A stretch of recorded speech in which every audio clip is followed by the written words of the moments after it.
Bueno, empezamos. Dirección y gestión de obras de arquitectura, arrancamos con el nivel 1 y siempre arranco con un escrito que alguna vez me leyó alguien y me sirvió mucho para hacer entender a la gente por qué es importante la dirección de obras. Como todo el mundo sabe, el director de obras no tiene nada que hacer, salvo pensar sucesivamente qué hay que hacer, cómo se debe hacer, dónde hay que hacerlo y quién lo tiene que hacer. O sea, indicar qué, dónde, quién y explicar el cómo. Luego, atender argumentos por los cuales no se debe hacer, o hay que hacerlo de otro modo, o lo debe hacer otro que el designado. Y acto seguido, pensar concluyentes razones y respuestas para vencer esa posición.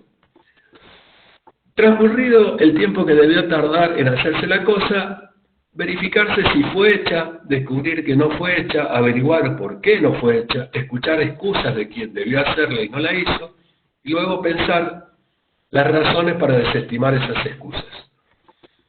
Luego de otro periodo de tiempo, ver otra vez si la cosa fue hecha, comprobar que ahora sí la hicieron, pero que se hizo mal, y repetir la explicación de cómo debió hacerse. Seguramente que alguno de ustedes esto ya lo ha vivido. Y finalmente, aunque la cosa esté mal hecha, decidir que desde que está hecha es mejor dejarla como está para no atrasar la obra, y porque muy probablemente si la vuelven a hacer, la van a hacer peor. Bueno, esto que tiene cierto rasgo de ironía y de humor, es una triste realidad que suele pasar cuando dirigimos obras. Por lo tanto, lo primero que tenemos que saber es, ¿qué es una dirección de obras? Quiero aclararles que, de acuerdo al nuevo Código Civil y Comercial, del cual vamos a hablar brevemente en un ratito, no existe más la definición de director técnico. Ahora existe la definición de director de obras. Y el director de obras engloba bajo ese paraguas a cualquier otra función que estemos cumpliendo al frente de una obra, como por ejemplo la representación técnica, la conducción técnica, la inspección técnica. Todos vamos a ser directores de obra, por lo menos para el Código Civil y Comercial. Luego tendremos que ver que cada colegio, cada institución que nos alberga y que administra la matrícula, puede tener consideraciones diferentes con respecto a la función o al rol profesional cuando estamos a cargo de una obra. Pero insisto, para la ley solamente existe el director de obras. Y esto es así. El director de obras provee asesoramiento al propietario o al constructor o a la empresa constructora que representa, verificando en la obra la realización de los trabajos de acuerdo a las reglas del arte de construir. Y acá viene la primera duda, y es, ¿a dónde están escritas las reglas del arte de construir? Porque cualquiera podría decir, bueno, vamos a construir de acuerdo a las reglas del arte, como dicen muchas veces cuando le preguntamos qué es construir bien. Pero las reglas del arte de construir están escritas en, por ejemplo, las normativas del Código de Edificación, por ejemplo, en las normativas CIRSOS que tienen que ver con obras civiles, por ejemplo, y creo que fundamentalmente, dentro de los pliegos de especificaciones de la obra que vamos a dirigir, la obra que vamos a llevar a cabo, la tarea de dirigir a partir de este momento. Por eso es que es muy importante que aparezca esto que les estoy planteando, que son los pliegos de especificaciones. Dentro del material que les voy a entregar también vamos a encontrar ejemplos de pliegos de especificaciones técnicas, específicas, particulares, generales, etc. Bien, sigue la definición de dirección de obra como constatar que los trabajos respondan adecuadamente a los planos de proyecto.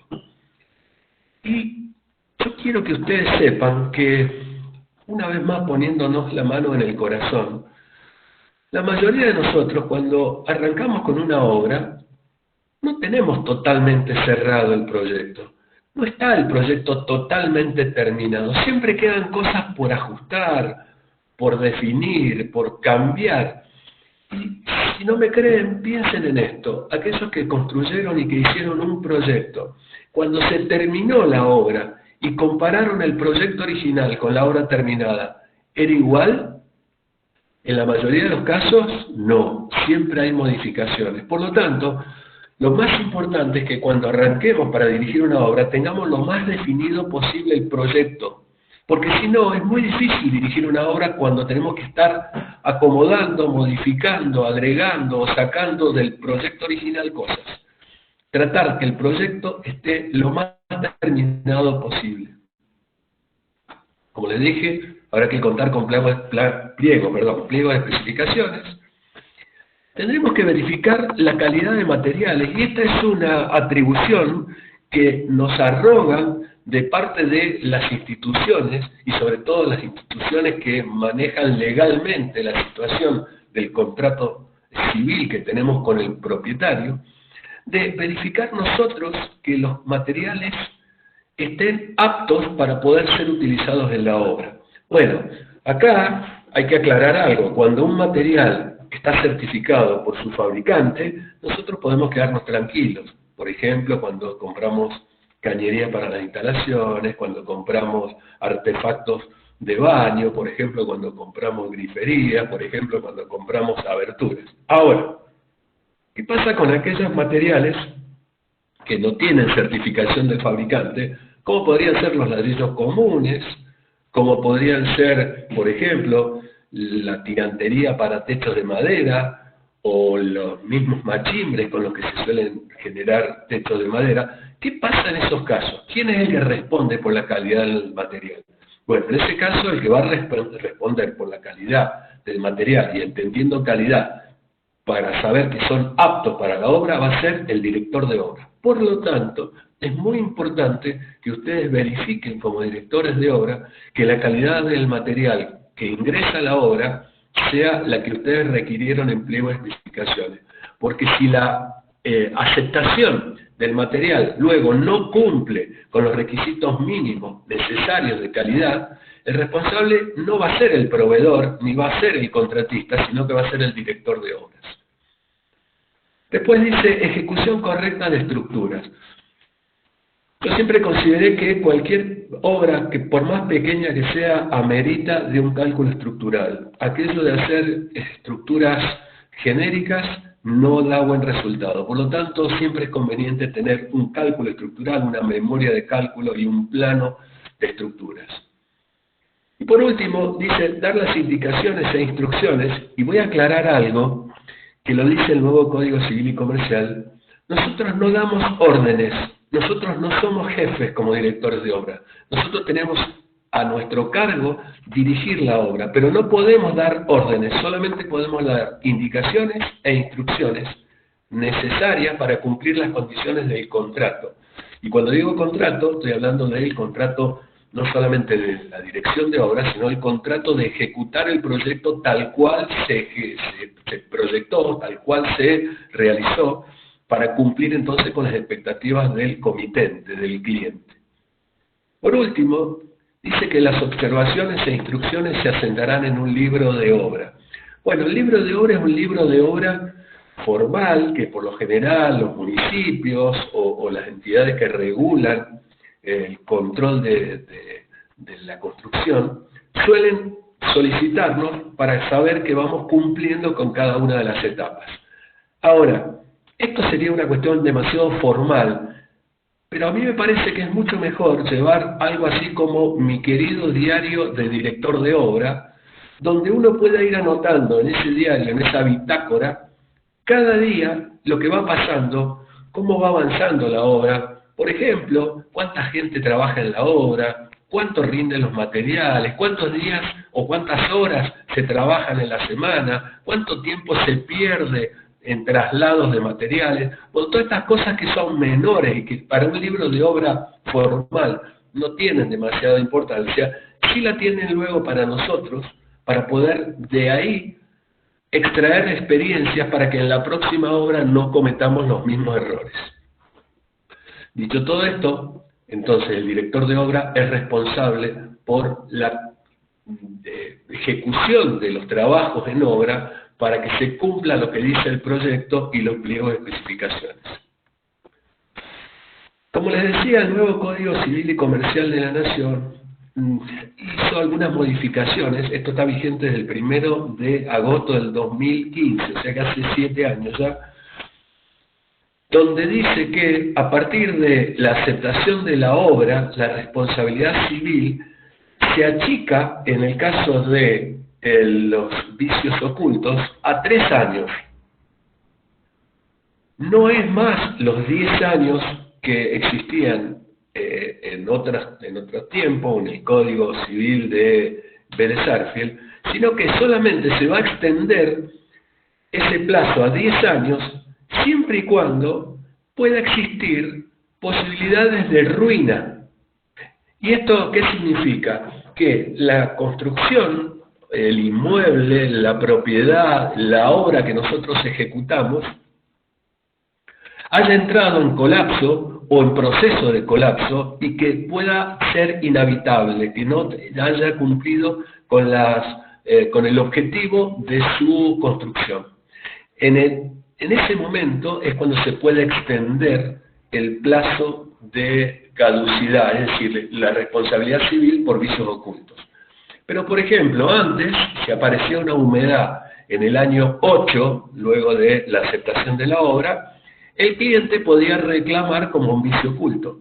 Hoy, pasados los 3 años, si aparece una humedad o una pequeña fisura o un pequeño asentamiento o cualquier tipo de daño menor, una lesión primaria, ya no va a tener derecho al reclamo, no va a poder reclamarlo, solamente si esa lesión puede generar luego una ruina.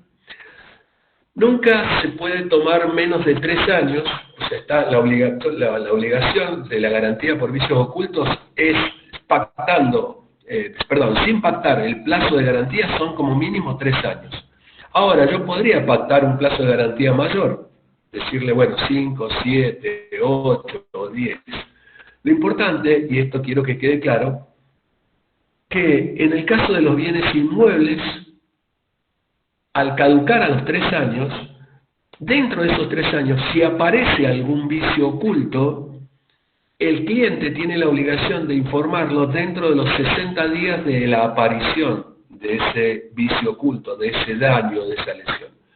Bueno, esto también habrá que ver, porque ustedes entenderán igual que yo, que es bastante difícil de predecir si realmente apareció dentro del plazo de los 60 días o no. Pero bueno, esto va a depender mucho también de la honestidad de parte del cliente a la hora de reclamar, si esto pasó dentro de los primeros 3 años de la responsabilidad civil. Bueno, como les decía, uno podría pactar una garantía a convenir libremente y luego le van a quedar los 10 años. Creo que nadie va a hacer esto, generalmente uno no lo hace. Así que consideren esto, son 3 años por responsabilidad civil y se puede extender a 10 en el caso de ruina o proceso de ruina.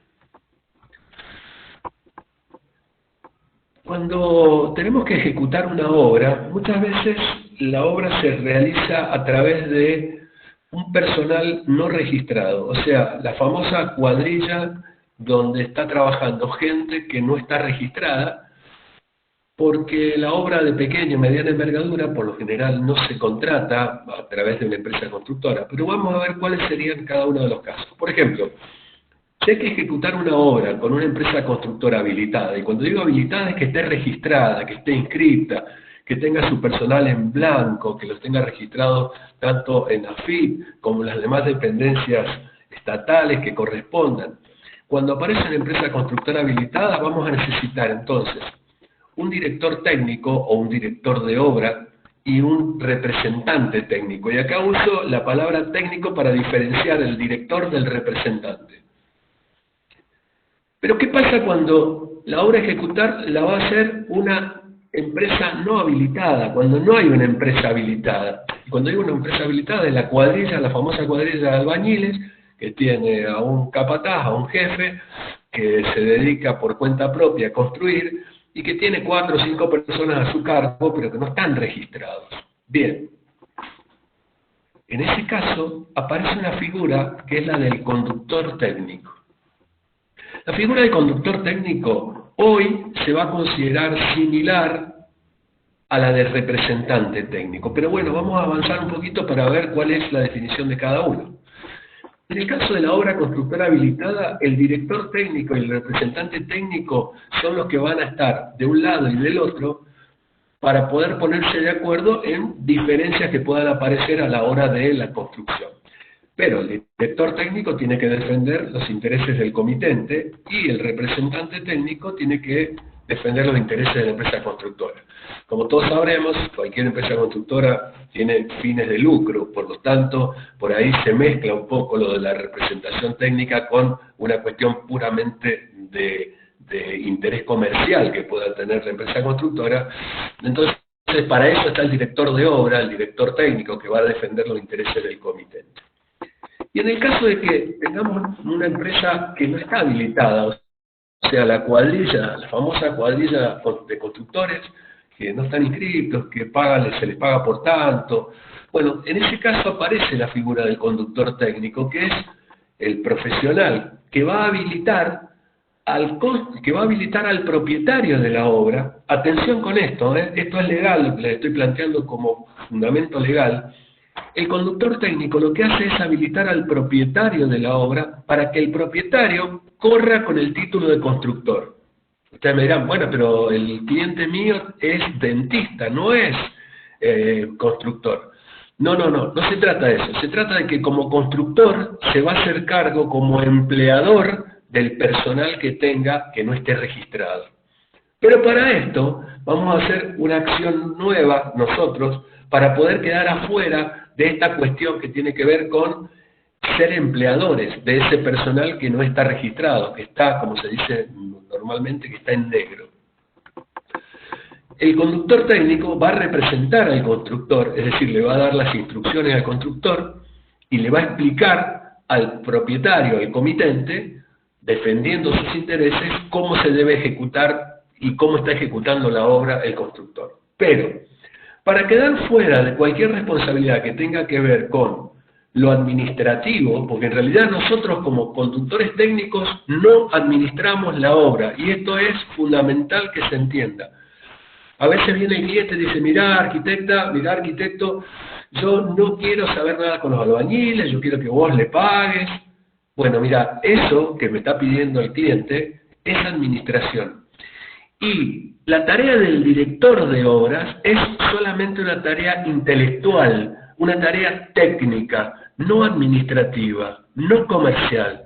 Por lo tanto, si él pretende que yo me encargue de, por ejemplo, pagarle al personal, comprar materiales, eso es una tarea administrativa. Que lo podré asumir o no, si yo tengo ganas y si tengo la posibilidad de hacerlo. Lo que sí digo es que esa es una tarea independiente y que hay que explicarle al cliente que la conducción no es administración, y que para esa tarea me va a tener que pagar aparte, porque a mí me está pagando para que yo haga la conducción. En el caso de una empresa constructora habilitada, la administración de la obra la hace la empresa constructora. En el caso de no contratar a una empresa constructora que esté habilitada, es decir, a la cuadrilla, la administración la tendrá que hacer alguien. Bueno, generalmente la hace el propietario. Ahora, si el propietario no la puede hacer, la delegará en alguien. Y si me la delega a mí como conductor técnico, como director de obra, pero solamente como el único director que tiene la obra, voy a tener que hacer algo muy importante para quedar afuera de cualquier tipo de responsabilidad. Ahora se los muestro. Para quedar afuera de cualquier tipo de responsabilidad laboral, impositiva o previsional sobre el personal de la obra. ¿Quién es el que asume esas responsabilidades y esas obligaciones? El comitente. ¿Por qué? Porque él no contrató a una empresa constructora, contrató a un personal de obra que no está registrado, está trabajando en negro, y que en el caso de que tengamos alguna inspección del Ministerio de Trabajo, de la UOCRA, de AFIP, de IERIC o de cualquier entidad, lo más probable es que tengamos que caer nosotros como responsables empleadores. Y eso no es lo que nos corresponde, porque nosotros solamente hacemos la cuestión técnica. Por lo tanto, vamos a hacerle firmar al comitente lo que se denomina un acta de mandato, donde ese comitente, el cliente que va a contratar a una empresa no registrada, va a aceptar sus obligaciones laborales, impositivas y previsionales. Este material que yo les estoy contando ahora, se los voy a enviar también para que ustedes lo tengan, va a ir en un formato Word para que ustedes lo puedan cambiar, modificarlo, y es un acta, se denomina también declaraciones de obligaciones del cliente, o del comitente. Este acta de mandato lo que dice es que, lo que les voy a contar ahora, pero lo importante que es que ustedes sepan que la tarea del conductor técnico no es una tarea administrativa y se lo deben informar al comitente. ¿Qué dice el acta de mandato? Dice que el propietario asume la administración de la obra y las obligaciones del propietario por no haber contratado una empresa constructora, sino haber contratado personal que está no registrado, va a tener responsabilidad directa con el personal obrero. Se deberá hacer cargo del seguro del personal y del seguro general de la obra. Va a tener responsabilidad impositiva emanada de esa contratación del personal. Si mañana pasado aparece en la FIP, lo más probable es que tenga que blanquear a ese personal, pero la responsabilidad va a ser de él, del comitente, no nuestra. La retención y posterior pago de los aportes previsionales de los obreros. La compra y provisión de materiales. Nosotros, como conductores técnicos, no compramos ni un clavo, no vamos a buscar ni una bolsa de cemento. Y quiero aclararles algo, por ahí uno por hacer la famosa gauchada, el favor, termina convirtiéndose sin querer en el fletero de la obra o en el administrador de la obra. Aclarar de entrada con el cliente, compra y provisión de materiales están a cargo del administrador, que en este caso, al no haber una empresa constructora, será el comitente. Y si no es el comitente, porque no puede, designará a alguien. Si yo lo quiero asumir, yo voy a decir algo que probablemente todos sepan. No estaría bueno éticamente hacer la administración de la obra y dirigir la obra, porque soy juez y parte. ¿Por qué? Y porque yo voy a cobrar un honorario por administrar la obra, y muchas veces ese honorario está atado a un porcentaje de los costos de obra. Si yo gasto más en la obra, voy a cobrar más como administrador. O se puede dar la sospecha de que compre materiales de inferior calidad, como el único que me va a controlar voy a hacer yo mismo, y voy a estar proveyendo materiales de menor calidad para poder ejecutar la obra. Esto es como escupir al cielo, pero bueno, no importa, la idea es que habría que controlar entonces lo que estoy comprando, yo mismo. Por lo tanto, soy juez y parte. A esto es lo que yo me refiero, que no sé si está tan bueno administrar y ser el conductor de la obra. Sigo.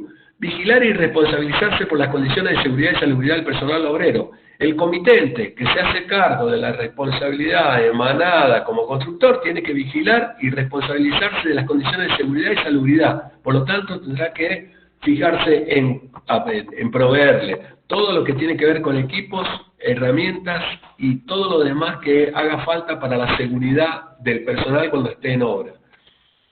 Asumir responsabilidades emanadas de las disposiciones legales que le asignan al constructor, es decir, hacer todos los pagos que corresponden. Intervenir en la contratación, distribución y destino del personal de obras. Si un día me llama y me dice, che, yo no sé qué pasa con vos, pero no vienen los muchachos a trabajar. Mirá, yo no tengo nada que ver con los muchachos que no fueron a trabajar. Vos como comitente, vos como constructor designado por no haber contratado una empresa constructora, sos el responsable. Y por último, intervenir en la provisión de enseres, herramientas y maquinarias necesarias. Acá me está diciendo Cecilia que no escucha. Les pregunto a alguno de ustedes, ¿está bien? ¿Están escuchando? ¿O se les cortó? ¿O estoy hablando solo? Por favor. ¿Se escucha? Bueno, gracias, Sabina. No, porque ahí dice alguien que dijo alguien que se iba y volvía. Bien, sigamos. Todo esto se denomina acta de mandato y hay que hacérsela firmar al cliente y hay que cumplir con dos requisitos. Requisito 1. Debe estar firmada con fecha anterior al inicio de obra. Esto es porque lo estoy notificando al cliente que si no cumple con esto puede haber problemas. Requisito 2. Debe estar presentado ante alguna autoridad para que pueda certificar esa fecha anterior al inicio de obra. Lo primero que se nos cruza por la cabeza que es, bueno, lo vamos a llevar a un escribano. Bueno, pero un escribano te va a cobrar mucha plata. Mirá, lo único que se podría hacer más fácil es, dentro del contrato de encomienda laboral, donde nos encarga el cliente el trabajo de la dirección de obra, agregar todo esto y que se firme todo junto. Entonces, cuando uno lo presenta en el colegio correspondiente, ese contrato ya tiene una certificación oficial. ¿Cuáles son las funciones específicas de la conducción técnica o del director de obras cuando estamos haciendo una obra? Primero que nada, no hay tiempos establecidos, ni fechas establecidas, ni horarios establecidos para hacer una dirección de obra. Eso queda al libre albedrío del director de obra, a su sapiencia, responsabilidad, y la complejidad de la obra también va a influir mucho. Pero bueno, generalmente tenemos que estar en la verificación de la calidad de materiales y la mano de obra, debemos impartir instrucciones, inspeccionar, reconocimiento del terreno, monitoreo del replanteo, fundaciones, capas aisladoras, digamos, todos esos estadios que estamos mostrando. Verificar elementos prefabricados en la preparación de mezclas y hormigones, verificar los desencofrados, hacer las pruebas hidráulicas y de aislación eléctrica, etcétera, etcétera, etcétera, pero fundamentalmente hacer cumplir las disposiciones legales que tienen que ver con la policía edilicia, donde el Código de Edificación tiene principal objetivo, que es hacer cumplir justamente con la reglamentación de la edificación en el lugar donde se esté ejecutando la obra. Antes de iniciar la obra, necesitamos documentación gráfica. Yo sé que en tiempos de Revit, en tiempos de BIM Manager, en tiempos de CAD y de otros software, muchas de estas cosas que yo voy a plantear con respecto a documentación gráfica impresa pueden quedar como sobradas. Sin embargo, este material que está impreso debería quedar en la obra para que sea verificable. Esto sería el proyecto ejecutivo, para que pueda ser verificado por el constructor, por la persona que lleva a cabo la obra, el capataz, el jefe de obra, el albañil a cargo. Porque una cosa es tenerlo en la computadora y yo entender todo el proyecto que lo hice probablemente y lo tengo en la cabeza y sé hasta el último detalle. Y otra cosa es decirle al personal de la obra, que no está dentro de mi cabeza, que no está dentro de mi computadora, que hay que hacerlo de esta manera. Por lo tanto, todos estos planos, que son algunos de los que podríamos tener, ¿no? Voy a nombrarles solamente algunos, probablemente hagan falta algunos más, deberíamos tener planos de replanteo en una escala conveniente, escala 1 en 50, planos de arquitectura, todo lo que hagan falta para explicarle al constructor de qué va la obra, planos de estructuras, además de los planos de estructuras, claramente habría que tener el cálculo y la memoria de cálculo, planos de instalaciones. Esto es, por ahí, fundamental, que tiene que ver con que tengamos las instalaciones diseñadas antes de ejecutar la obra.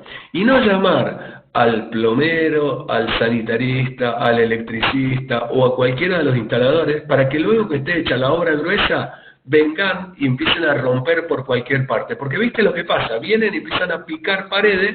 ¿Y dónde pasan? Y te pasan por adentro de las columnas, por adentro de las vigas, te dejan los hierros pelados. Entonces, siempre tener los planos de instalaciones desarrollados antes. Habrá que tener planos y planillas de aberturas, planillas de electricidad, y algo muy importante para cualquier obra que se ejecute es un estudio de suelo.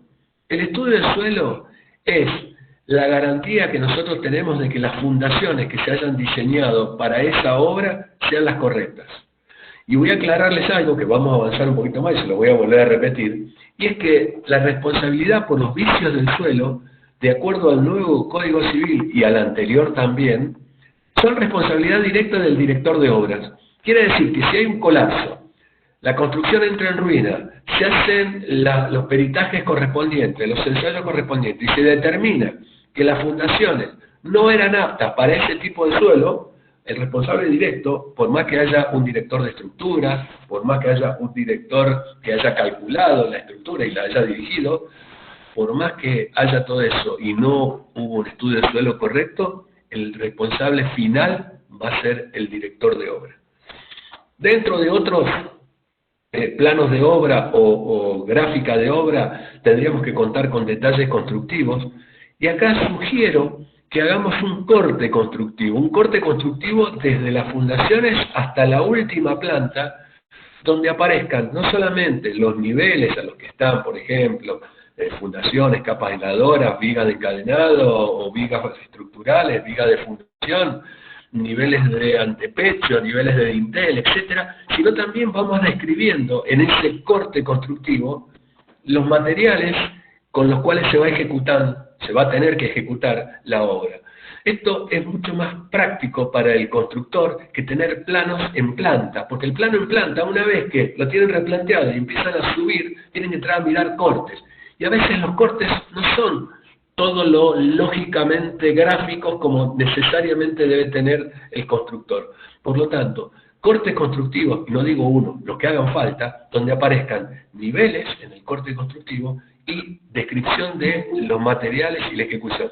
Bueno, hablando de Roma, ahí me está sonando alguien que viene llegando como 42 minutos tarde. Por una cuestión de respeto, voy a salir y lo voy a dejar entrar. Pero le vamos a poner en evidencia. Permiso, ¿eh? Arquitecto Arroyo está muy tarde llegando. La próxima no lo dejo entrar, arquitecto. Bueno, ya está. ¿Qué otra cosa hace falta? Dentro de los detalles, habría que pedirle al calculista, al ingeniero estructuralista, al que hizo el cálculo estructural, un detalle de ingeniería. Ese detalle de ingeniería es un despiece de, fundamentalmente, las armaduras, para no estar malgastando hierro, porque en la obra se malgasta muchísimo el hierro, por falta de una previsión a la hora de la medición, a la hora de los doblados, de hacer ganchos, de hacer empalmes. Entonces, pedirle al estructuralista, al calculista, al ingeniero que hizo el cálculo, o a ustedes mismos si lo hicieron, un despiece de toda la armadura de cada una de las piezas, valga la redundancia, que integran esa estructura. Quiero aclarar que todas las obras que se hacen, sean de ampliación, de refacción o obra nueva, obligatoriamente deben llevar un programa de seguridad e higiene. Claro, esto de obligatoriamente es sí y solo si es una obra que está registrada con personal en blanco. Si vos tenés una obra con personal en negro, probablemente no te estén exigiendo nadie esto. Ahora, si vos tenés una obra en blanco y tenés personal a cargo, evidentemente la ART, para poder cubrir los riesgos de trabajo, la accidentología que pueda existir en una obra, te va a pedir un programa de seguridad e higiene. También podemos considerar programas de calidad, que también vamos a hablar un poquito de eso hoy, en cuanto hablemos de gestión de obra. ¿Para qué sirve el libro de obra? El libro de obra es un libro formal, libro papel generalmente, en el que se asientan las novedades de obra, donde queda todo asentado, si hay modificaciones, si hay cambios, en función de lo que estaba previsto, en función de lo que estaba proyectado y de los planos originales. Si yo voy a modificar algo, tengo que hacerlo figurar en el libro de obra y lo tengo que hacer firmar por las partes involucradas. El director de obra, el comitente y el constructor. ¿Para qué me va a servir esto? Me va a servir como antecedente y como registro de obra, porque el día de mañana, cuando haya alguna duda o algún problema, esto me va a servir a mí como un respaldo en caso de algún conflicto. Quiero comentarles que además del libro de obra papel, que generalmente cada provincia lo tiene, o cada colegio profesional incluso lo provee, yo les voy a enviar, cuando estemos terminando el curso, un software, que es un software gratuito, sobre libro de obra. Es un libro de obra digital, con el cual ustedes van a poder ir cargando diariamente todos los avances de obra, y en ese caso van a poder después, si quieren, guardarlo en un PDF o bien imprimirlo. Entonces van teniendo como un registro de toda la obra, una especie de historia clínica de la obra. El programa de seguridad lo debe hacer un ingeniero laboral o un licenciado en higiene y seguridad. Hay un decreto específico para la construcción referido a la seguridad e higiene, y es el 911 del año 90. Dentro del material que les voy a enviar, también les voy a enviar el decreto específico 911 del año 96, que habla sobre la seguridad e higiene en la construcción, es específico para la construcción. Y siempre que se inicia una obra, debe existir ese programa de seguridad e higiene. Vuelvo a insistir con esto, si la obra está bajo el paraguas de una empresa constructora y está el personal en blanco, nos van a exigir la ART, fundamentalmente, un programa de seguridad e higiene, y luego también el Instituto de Estadística y Registro de Industria de la Construcción, denominado IERIC. Hay otro colgado que me está llamando. A ver, voy a salir un minuto. Vamos a ponerle en evidencia también. Arquitecta Cáceres, está llegando muy tarde, arquitecta. La próxima es hasta las 6:10. Bueno, en el material que les voy a entregar, también les voy a entregar el decreto 911. Y yo les quiero contar que ese decreto es como una especie de Biblia, donde ustedes, no es para que se la aprendan de memoria, pero para que ustedes verifiquen cada vez que va a hacer un trabajo y que implique algún riesgo, que verifiquen cuál es el riesgo que pueden asumir y cuáles serían las previsiones, las prevenciones para que no existan accidentes. Y voy a aclarar que nos sumamos una responsabilidad más. El responsable en obra del cumplimiento de la seguridad e higiene es el director de obra. Evidentemente que va a haber un licenciado en seguridad e higiene o un ingeniero laboral que va a hacer lo que se denomina la inducción o la capacitación para el personal para que no corra riesgos innecesarios, pero claro, no va a estar siempre el ingeniero laboral o el técnico, el licenciado en higiene y seguridad en la obra. El director de obra tendrá que hacer cumplir entonces, mediante sus instrucciones, tendrá que hacer cumplir ese programa de seguridad e higiene. Les había comentado el estudio del suelo. En el nuevo Código Civil y Comercial de la República Argentina dice que los vicios del suelo son responsabilidad del director de obra. Por lo tanto, lo que habría que hacer es considerar un estudio de suelo donde se verifique cuál es la tensión admisible del terreno, o sea, cuál es la resistencia del terreno, y cuál es el componente del terreno, de qué material está compuesto ese terreno.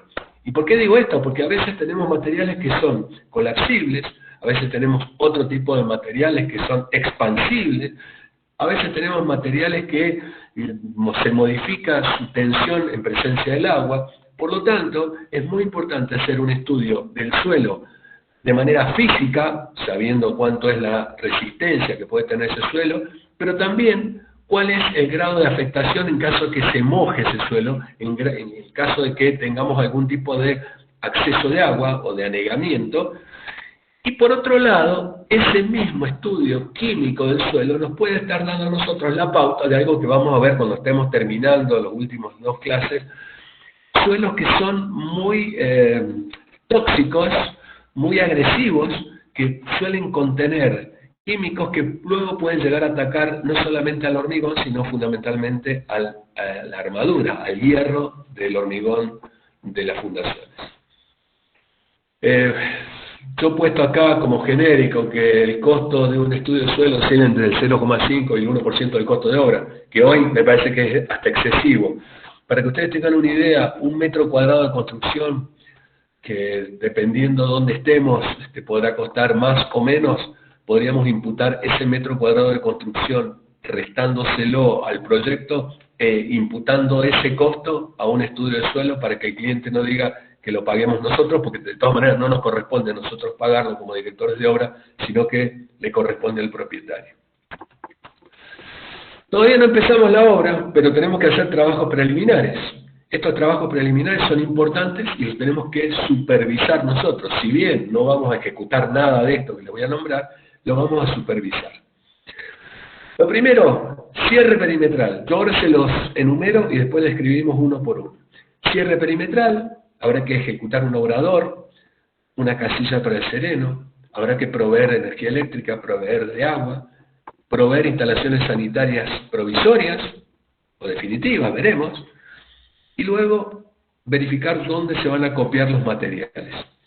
Empecemos por el principio. Cierre perimetral. Más allá de una cuestión de seguridad, y cuando digo seguridad es que no vaya a entrar gente a robar a la obra, cosa que si yo levantara muros de 6 metros de altura, estoy seguro que los amigos de lo ajeno lograrían entrar de cualquier manera. Más allá de eso, legalmente debe existir ese cierre perimetral para delimitar el área de trabajo, para que se indique cuál es el lugar donde se está trabajando. Para decirlo de otra manera, cuál es el afuera y cuál es el adentro de la obra. Y esto es para delimitar entonces, si estamos trabajando con personal que esté en blanco, para delimitar esa obra y para marcar algo que se denomina el recorrido in itinere, está dicho en latín esto, que tiene el personal de la obra cuando sale de su casa, que empieza a cubrirlo el seguro, la RT, llega a la obra, está dentro de la obra y vuelve a su casa, y en el itinerario de ir y volver está cubierto.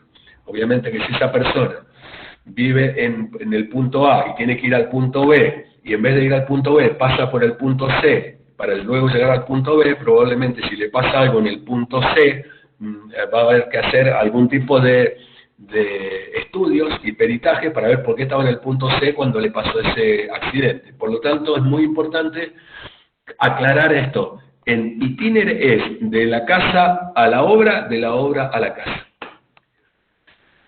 Habría que evaluar, en todo caso, cuál es la mejor forma de hacer un cierre perimetral, un cierre para marcar el adentro y el afuera.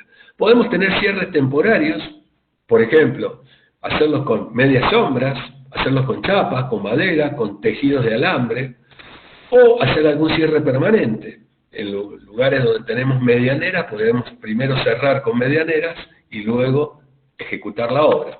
De todas maneras, cualquiera de ellos, tengamos en cuenta que deben tener, a la vez de cerrado, un portón de acceso con un bonito cartel que diga prohibido el ingreso a toda persona ajena a la obra. ¿Y por qué esto?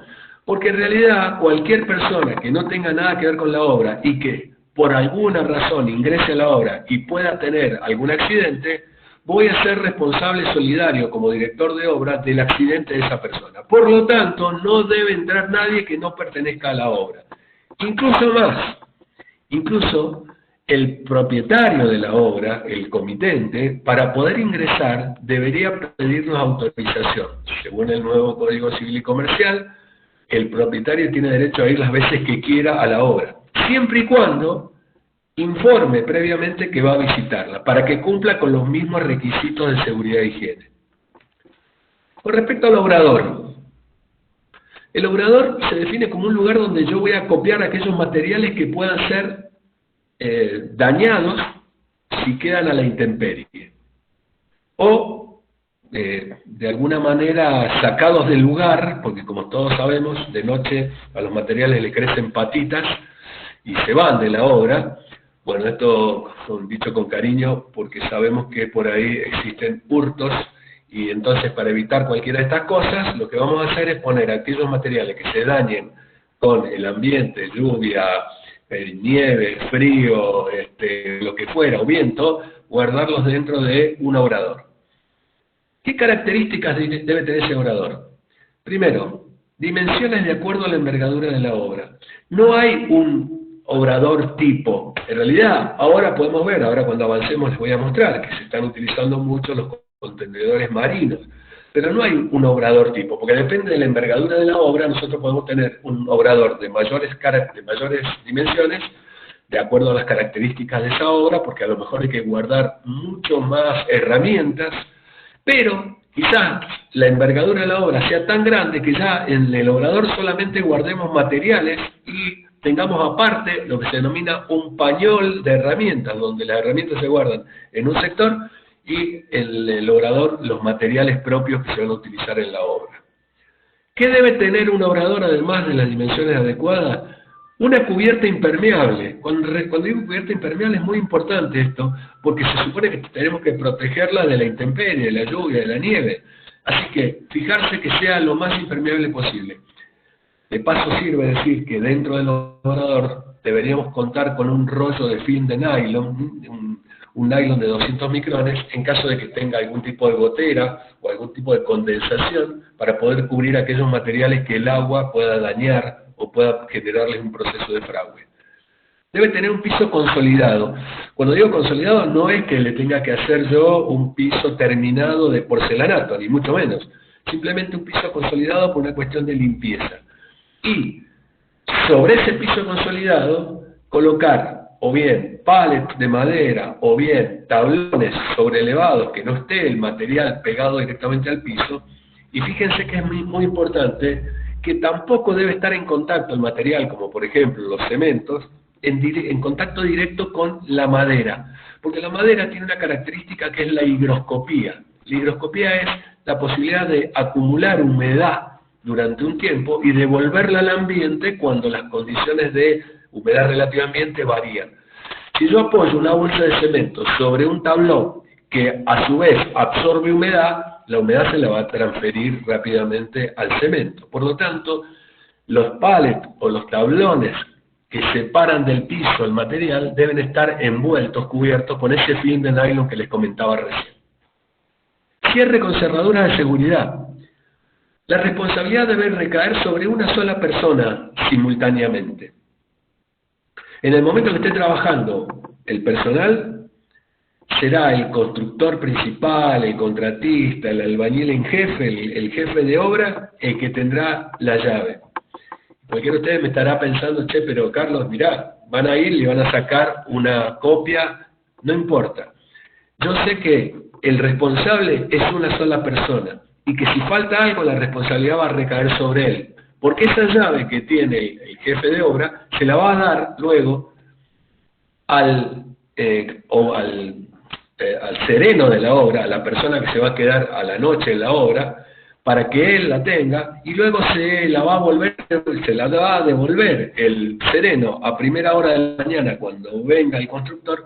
Quiere decir que esa llave es la única que va a haber en la obra y la responsabilidad va a quedar en manos de una sola persona simultáneamente. En la noche va a ser responsabilidad del sereno de la obra y de día va a ser del constructor en jefe, digamos.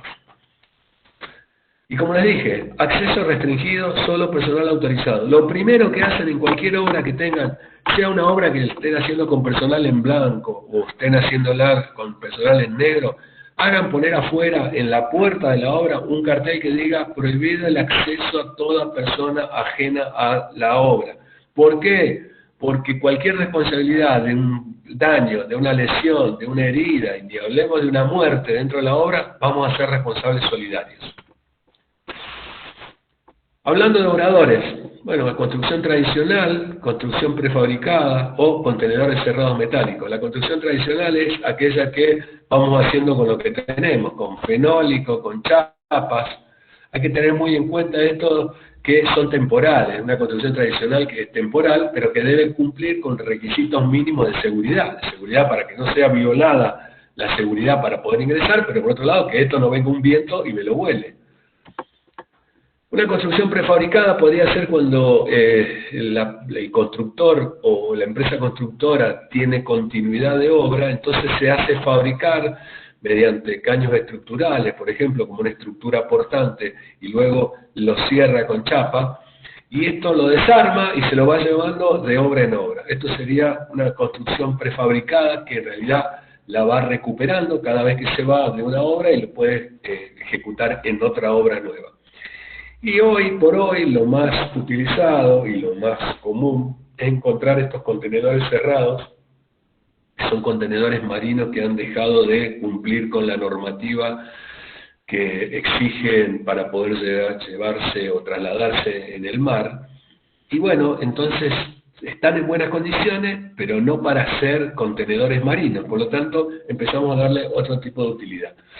Obviamente que esto amerita de otras cosas, hay que tener alguien que los traslade, un camión, un Clark, una mulita, alguien que los traslade, y por otro lado tenemos la certeza de que esto va a ser bastante más seguro que cualquiera de las otras dos que les mostré, las dos posibilidades anteriores que les mostré.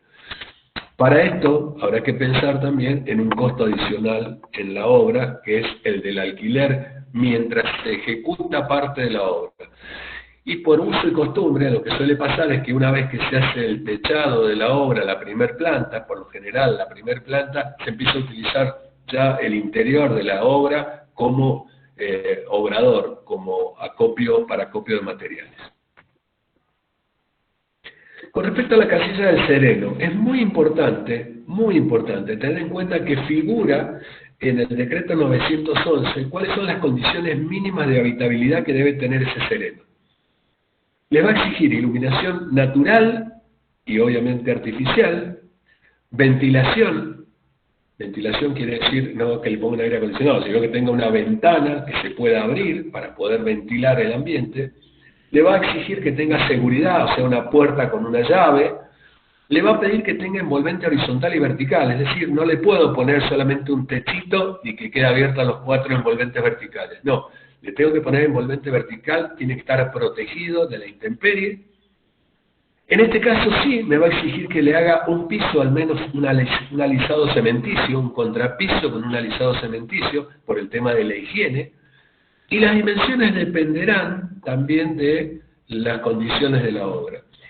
Las dimensiones mínimas son de 2 por 2 metros. Lo único que hay que tener en cuenta es que es un sereno, por lo tanto tiene que cuidar por la noche a la obra. Quiere decir que en esa casilla de sereno no debe existir una cama. A lo sumo tendrá una mesa y un par de sillas, pero no debe haber una cama. La casilla de sereno podríamos hacerlo también de una construcción tradicional, o se puede utilizar lo que llamamos casillas rodantes o casillas móviles, que generalmente terminan siendo no solamente la casilla del sereno, sino que suelen ser el baño de la obra, en el caso de la obra sin registro ante una ART, suele ser el baño de la obra, suele ser el comedor, suele ser el vestuario. Y bueno, y si no, en una obra de mayor envergadura o de mayor categoría, probablemente se pueda adquirir o alquilar un contenedor habitable, estos mismos contenedores marinos que habíamos visto, pero que están adecuados para poder ser utilizados y habitados en ellos. Hay un mito muy creado con respecto a los riesgos en la construcción, los riesgos por accidentes en la construcción. Y ese mito creado es que la mayoría de las personas que mueren en la obra es porque se han caído desde la altura, estaban en un 5.º piso, cayeron y murieron.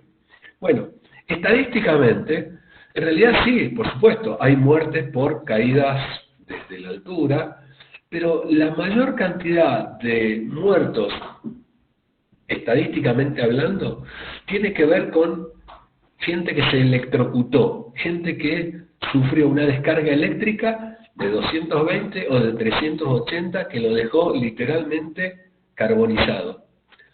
Por eso es muy importante, por el riesgo que se asume, porque el director de obra, repito esto, es el responsable del cumplimiento de seguridad e higiene en la obra, que tengamos una bajada reglamentaria, la que nos brinda la empresa eléctrica que nos da el servicio, pero que además de eso utilicemos un tablerito eléctrico temporal que cuente con las siguientes cosas: una llave de corte, una llave termomagnética, conocida vulgarmente como la térmica, un disyuntor diferencial eléctrico, un tomacorrientes numerado y rotulado, y la puesta a tierra. Voy a explicar brevemente esto. Perdón. Una llave de corte es para justamente hacer un corte inmediato en el caso de que haya algún tipo de emergencia. La llave termomagnética es aquella que protege la instalación, no a las personas, sino la instalación, cuando existe una alza de temperatura, porque se está produciendo un cortocircuito. La llave termomagnética opera despegando y cortando el flujo eléctrico. Por eso se llama termomagnética. Cuando fija un nivel de temperatura superior al normal, desconecta. En cambio, el disyuntor diferencial eléctrico sirve para medir diferencias de caudal eléctrico, el que va y el que vuelve, y si hay alguna fuga. En el caso de que exista una fuga, el disyuntor puede estar pensando que está pasando por una persona que está haciendo masa, que está haciendo tierra, y entonces la corriente está pasando por él e inmediatamente hace el corte. Por eso se denomina disyuntor diferencial, porque mide diferencias de ingreso y salida del caudal eléctrico. Toma corriente numerado y rotulado. ¿Por qué? Porque a veces en la obra necesitamos más de un toma corriente, y entonces cuando vamos a enchufar tenemos que saber que cada uno de ellos tiene que estar ordenado. Y por ejemplo, la mezcladora va en el número 1, la sierra circular en el número 2, la moladora en el número 3, y así. De manera de no estar enchufando y desenchufando para probar cuál es la que funciona o cuál es la que no funciona. Y obviamente para que funcione correctamente todo este sistema, debe tener una puesta a tierra. Hay algo muy importante en la obra por vía húmeda, la obra tradicional por vía húmeda, que es la provisión de agua. Pero no solamente para la obra en sí, para utilizarla para mezclas o para algún tipo de mojado de materiales, sino también para la higiene del personal. Entonces, a considerar, primero que nada, solicitar la conexión legal a la empresa prestataria. Nada de andar pidiéndole por una manguera al vecino, pasame agua, yo te pago la factura. Solicitar la conexión legal a la empresa prestataria. Después, si no tenemos agua de red, si no tenemos agua potable de red, y tenemos que usar, por ejemplo, agua de pozo, es muy importante hacer un estudio previo de ese agua de pozo, hacer un ensayo, llevarlo a un laboratorio para verificar cuál es la salinidad que pueda tener ese agua. Digamos, cuando digo salinidad estoy hablando de sales en general, puede ser cloruro, puede ser sulfato, pueden ser una serie de sales.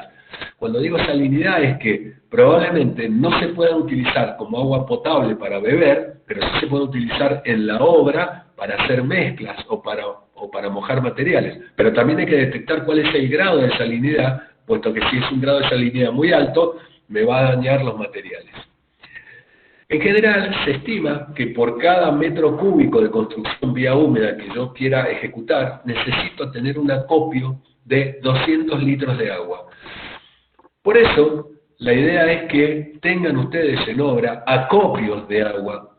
Porque vos decís, bueno, pero tengo una canilla. Sí, pero la canilla yo no puedo esperar que me salgan 50 o 100 litros de agua para poder hacer una maquinada de hormigón. Entonces debo tener acopio de agua. Y el acopio de agua lo debo tener en lugares limpios, en lugares donde no exista ningún tipo de resto de otro tipo de materiales.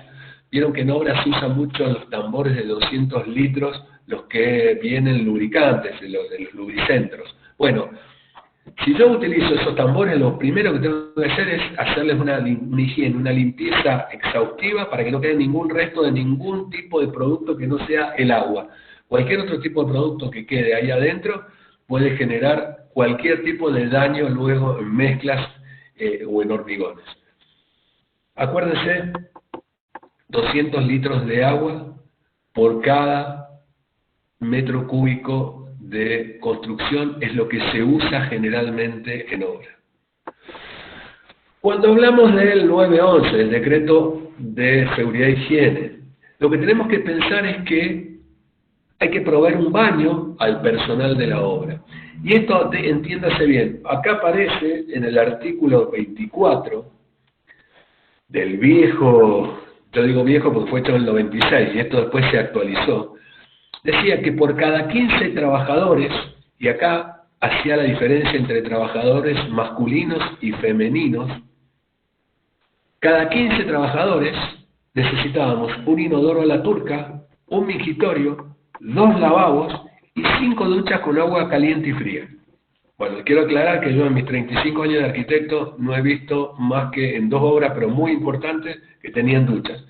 Todas las demás obras que yo vi, ninguna tenía ducha. Todo el mundo se bañaba en su casa o se lavaba un poco con la manguera, ¿no? Bueno, aclaro eso, pero esto es lo que dice el artículo 24 del decreto 911 del año 96. Claro, cualquiera que lea diga un inodoro a la turca, un mingitorio. Bueno, esto se suplantó por el baño químico.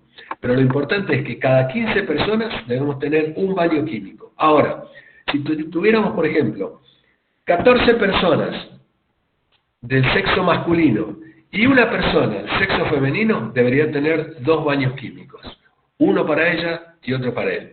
Yo sé que esto puede generar controversia en los tiempos que vivimos, pero eso es lo que dice el decreto 911 y eso es lo que exigen las ART. Y para ir cerrando esta parte, hay algo muy importante que tenemos que hacer nosotros, como directores de obra, Y es lo que yo denomino un layout de obra, no el layout del AutoCAD, estoy hablando de otra cosa. Un layout es una zonificación de la obra, pero no de la ejecución propia de lo que yo voy a construir, sino de todo lo que acontece alrededor de esa obra y todo lo necesario para poder hacer esa obra. Por ejemplo, a dónde voy a colocar los materiales, cuál va a ser el lugar de paso, de tránsito, las zonas donde va a ingresar el camión o donde va a transitar el personal de obra, dónde se va a colocar el obrador, dónde voy a colocar los tachos con agua o la entrada de agua. Bueno, todas estas cosas se deben hacer previamente, diseñarlas previamente en un layout de obra.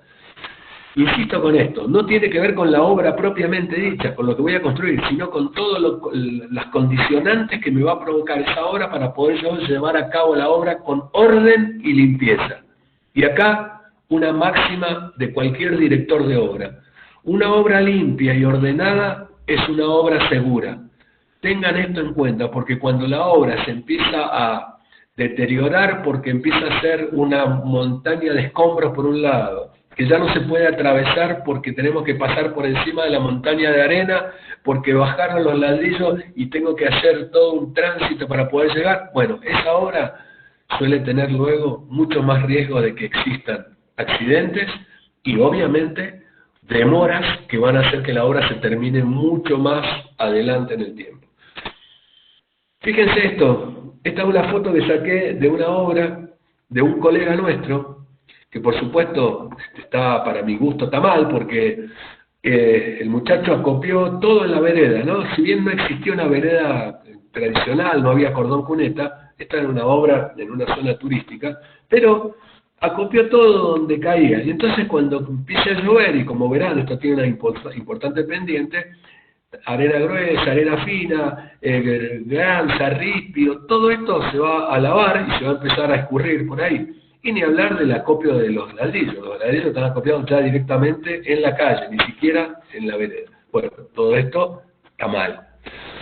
Entonces el layout de obra es de lo que yo les planteaba, hacer una zonificación de dónde vamos a transitar, por dónde está puesto el portón de ingreso, dónde va a estar el obrador, si va a haber casilla del sereno, etcétera, etcétera, etcétera. Bueno, dicho todo esto que son los trabajos preliminares de la obra, quiero que hablemos un poquito de gestión de obra. Esto para mí es muy importante porque habla de cómo vamos a llevar a cabo nuestra tarea como directores de obra.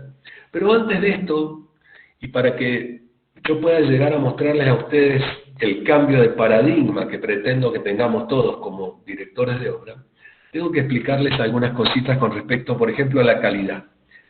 ¿Qué es la calidad? Cualquiera diría, bueno, la calidad es, no, pero eso es mucho más caro, así que debe tener mucha más calidad. La definición de calidad no es precisamente que algo más caro sea de más calidad.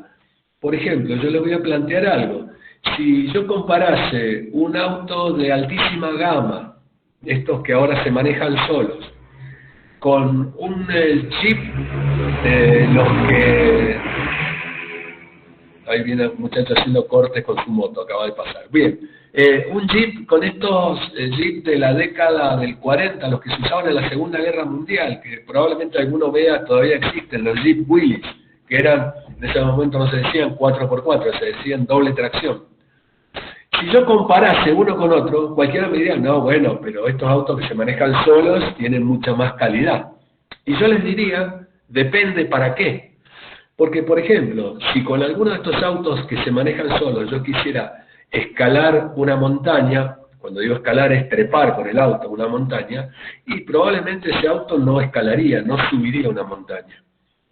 Pero si yo voy con el Jeep modelo 45 doble tracción, aunque vaya despacito, muy probablemente pueda subir esa montaña. Entonces, para cumplir las necesidades o satisfacer las necesidades del usuario, me sirve más el Jeep, tiene más calidad el Jeep. Ahora, si yo quisiera ir muy rápido y durmiendo dentro del auto sin manejar, y claramente con el Jeep no me serviría, tendría que comprar o tendría que hablar de la calidad que tiene estos autos que se manejan solos. Bueno, por eso, la calidad no está ligada directamente al costo. Por el contrario, la calidad muchas veces se logra bajando los costos. ¿Por qué? Porque hay una sola forma de hacer las cosas, que es hacerlas bien. Si yo las hago mal y las tengo que volver a hacer, la hice 2 veces y eso aumentó el costo al doble. Por lo tanto, la calidad bien entendida es hacer las cosas bien desde la primera vez. La calidad es cumplir normas y especificaciones, para eso están los pliegos de especificaciones, para eso están los códigos de edificación, para eso están las normativas CIRSOC. Satisfacer las necesidades del usuario, para eso está el proyecto. Hacer las cosas bien desde la primera vez, no hacerlas 2 veces, para evitar costos mayores. ¿Qué es la productividad entonces? Bueno, habría que empezar a hablar un poco de cuánto se produce en obra, si yo lo puedo medir. Decían 2 señores que luego se los voy a nombrar cuando vayamos terminando esta parte del curso del nivel 1, que se llamaban Kaplan uno y Norton el otro. Decían, no se puede gestionar algo que no se puede medir. Por lo tanto, uno tendría que medir, por ejemplo, cuánto tiempo tarda un operario nuestro en levantar 1 metro cuadrado de pared, por ejemplo. O cuánto rinde 1 kilo de cemento en una mezcla de un mortero cementicio, 1 parte de cemento, 3 partes de arena. ¿Cuánto rinde por balde? Bueno, todas estas cosas las tendríamos que medir y luego podríamos decir que la productividad es hacer más con lo mismo, o hacer igual con menos, o mejor todavía, hacer más con menos. Tratar de generar entonces con la productividad un ahorro, no solamente un ahorro de mano de obra y de materiales, sino un ahorro energético. Estos gráficos que yo les he puesto acá son para mostrarles de una manera un poco más burda, pero en realidad es algo así, cómo se controlaba la calidad, cuando hablamos de calidad en obra. Por acá teníamos, vamos a poner, por ahí teníamos el inicio del proceso de obra, y entonces, bueno, venía la obra, y venía una inspección final. Y en la inspección final, bueno, probablemente decía, sí, bueno, está bien, pasa al cliente, pero también había cosas para desechar, que se llaman scrap, o había cosas para reprocesar. Che, mirá, ese revoque no me gusta cómo está hecho, picalo y hacelo de vuelta. ¿Y cuál era el problema de esto, de la inspección final del proceso? Que en todo este trayecto se le agregaba valor que probablemente después había que reprocesarlo o desecharlo. Entonces a alguien se le ocurrió decir, bueno, pero en vez de hacer una inspección final, ¿por qué no hacemos inspecciones intermedias? Entonces, arrancamos por acá y ponemos todas las inspecciones intermedias que hagan falta. Pero el término inspección, que a mí no me gusta usarlo, porque ustedes saben que los verbos son acciones. Inspeccionar es llegar al lugar cuando ya se hizo algo y decir, esto está bien o está mal. Pero la idea no es que yo vaya y le dé la certificación de que está bien, sino que como director de obra, yo vaya monitoreando y acompañando el crecimiento de esa obra para identificar aquellos momentos que pudieran ser complicados y adelantarme siendo proactivo, diciéndole, acá vamos a tener este tipo de inconvenientes, así que fíjate si lo podemos hacer de esta manera. Claro, acá podríamos tener menos para reprocesar o para desechar al último, pero de todas maneras le seguíamos agregando valor y que después teníamos que reprocesarlo. Entonces, aparece un señor que hablaba de la calidad total, de los sistemas de calidad, de la mejora continua, de todas estas cosas que hemos estudiado y aprendido alguna vez, y que dijo, che, pero ¿por qué no controlamos estadísticamente cada proceso? Si yo sé, y voy a darle un ejemplo burdo para que se entienda, ¿no? Si yo sé que las paredes por ahí, cuando estoy levantando la pared, cuando llego arriba y la tengo que revocar y tiro la plomada, me aparece que está desplomada 3 centímetros. ¿Por qué llego a ese punto de que se desplomó 3 centímetros? ¿Por qué?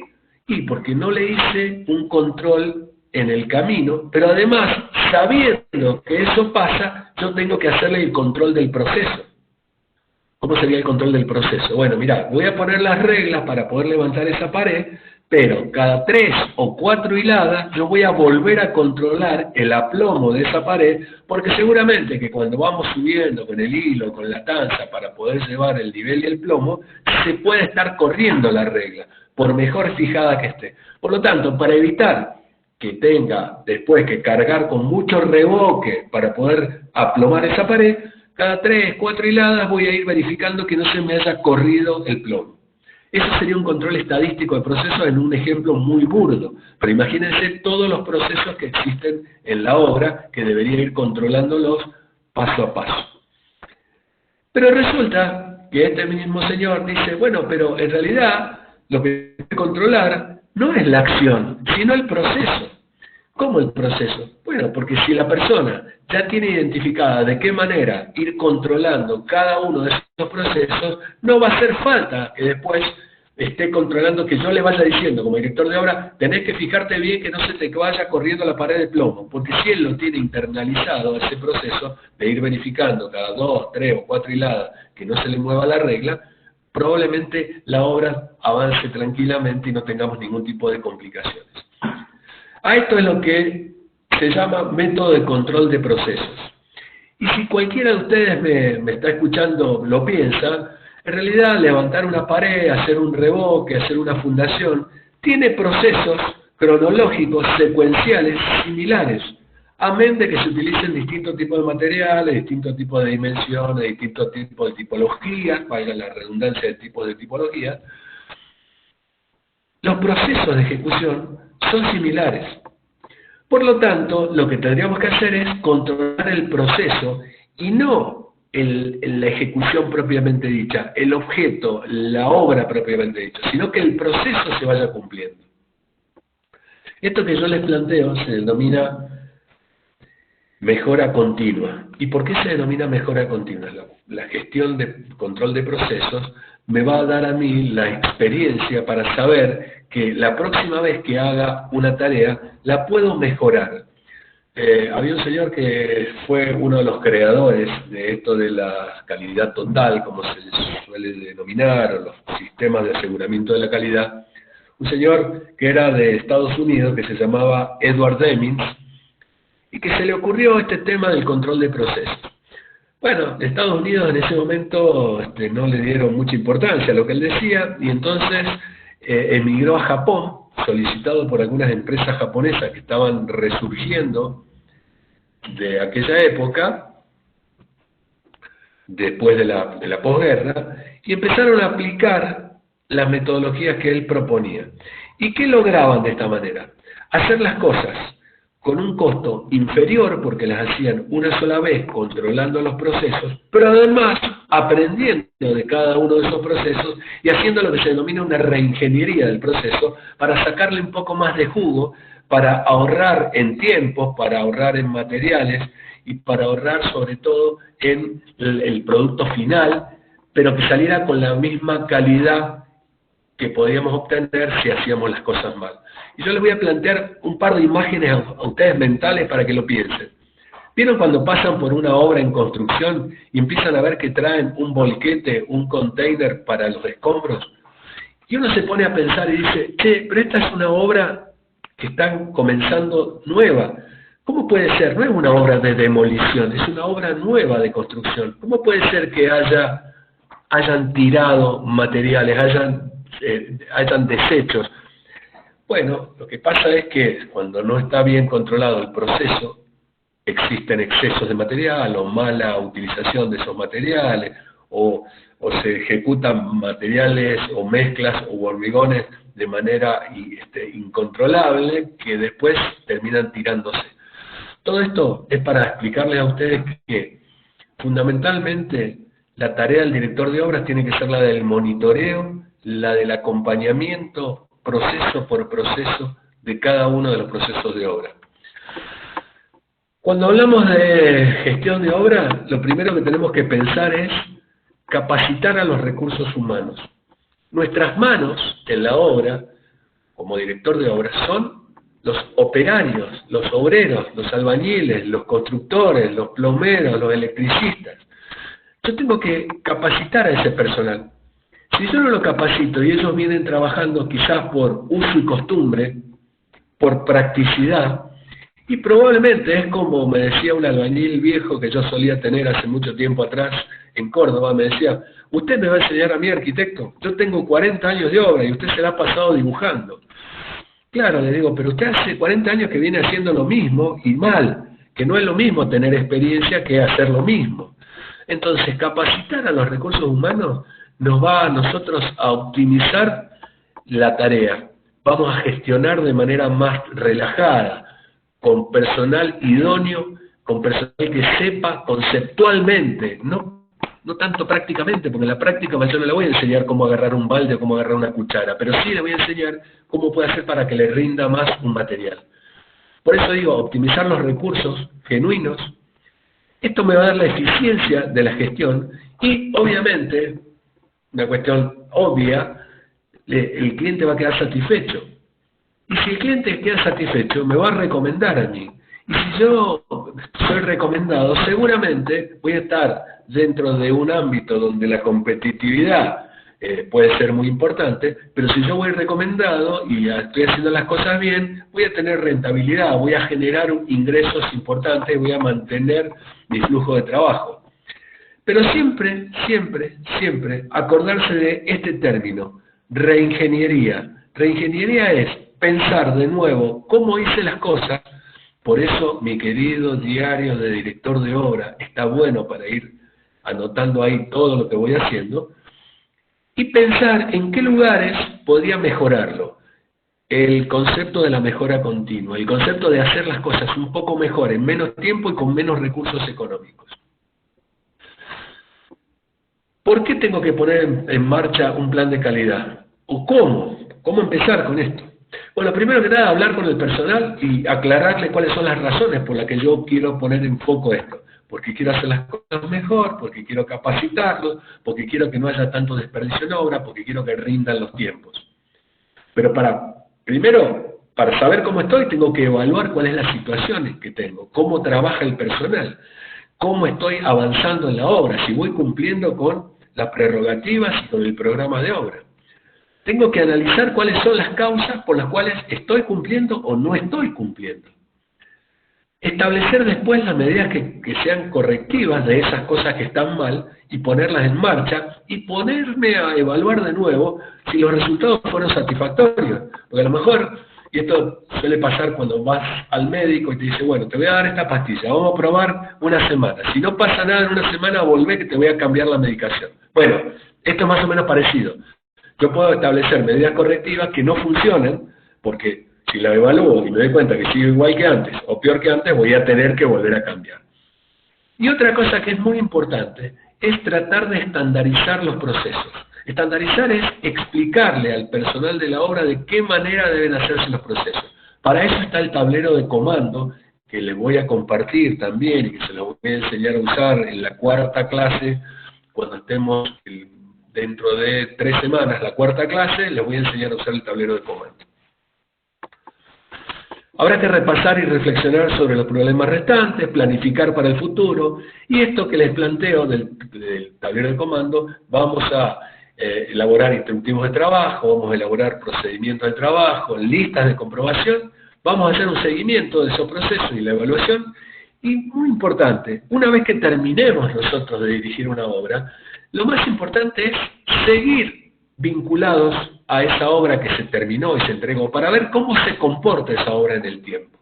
Y para que el cliente sepa que yo soy responsable, y no es que terminé la obra y dije, listo, terminé, qué suerte, me olvido de esto, nunca más. No, recuerden que tenemos responsabilidades civiles. Y hay algo que no les dije porque tampoco quiero asustarlos tanto, porque siempre me dicen, che, pero si tenemos todas esas responsabilidades, no sé si conviene hacer la obra. Bueno, sí conviene, siempre conviene hacer una dirección de obra, siempre y cuando hagamos las cosas bien. La dirección de obra es como la electricidad, uno le tiene que tener respeto, no miedo. Vos si le tenés miedo a la electricidad seguramente te pega una patadita, pero si vos tenés respeto y haces las cosas bien, las cosas salen bien. El servicio de postgestión tiene que ver con la responsabilidad civil.